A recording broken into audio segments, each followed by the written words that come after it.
लालू की अवैध संपत्तियों पर चलेगा बुलडोजर, सम्राट चौधरी ने दे दिया ऑर्डर। लैंड फॉर जॉब से जितनी हुई कमाई सरकार वसूलेगी पाई पाई। डिप्टी सीएम ने तरेरी आंख, अब लालू और लाल पर आई मुश्किल भारी। एक तरफ चुनाव में आरजेडी बुरी तरह हारी, दूसरी तरफ सड़क पर लाने की तैयारी। बिहार में अब भ्रष्टाचार के महलों पर सिर्फ बुलडोजर ही नहीं चलेगा, बल्कि अब वहां बच्चों के भविष्य की नींव रखी। और सबसे बड़ी बात यह है कि उन जमीनों पर स्कूल खोले जाएंगे।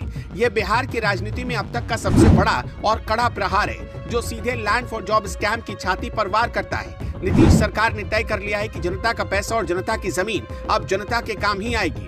भ्रष्टाचारियों के लिए बिहार में कोई जगह नहीं है और ये फैसला उसी ताबूत में आखिरी कील साबित होगा। बिहार की राजनीति में भूचाल आ चुका है। डिप्टी सीएम सम्राट चौधरी के उस ऐलान से ये भूचाल आया जिसने भ्रष्ट नेताओं की नींद उड़ा दी। सालों से बिहार को लूटने वालों के लिए अब उल्टी गिनती शुरू हो चुकी है। सम्राट चौधरी ने डंके की चोट पर ऐलान किया है कि लैंड फॉर जॉब स्कैम में जो भी जमीन लालू परिवार ने लिखवाई थी, अब उन पर सरकारी स्कूल खोले जाएंगे। ये खबर सिर्फ एक सरकारी फैसला नहीं, बल्कि उस सिस्टम पर करारा तमाचा है जिसने दशकों तक बिहार के गरीब युवाओं की मजबूरी का फायदा उठाया। जरा सोचिए कि जिस जमीन को एक गरीब ने अपनी रेलवे की नौकरी के बदले डर या मजबूरी में लिख दिया था, आज उसी जमीन पर शिक्षा का मंदिर बनेगा। ये न्याय का वो रूप है जिसका इंतजार बिहार की जनता बरसों से कर रही थी।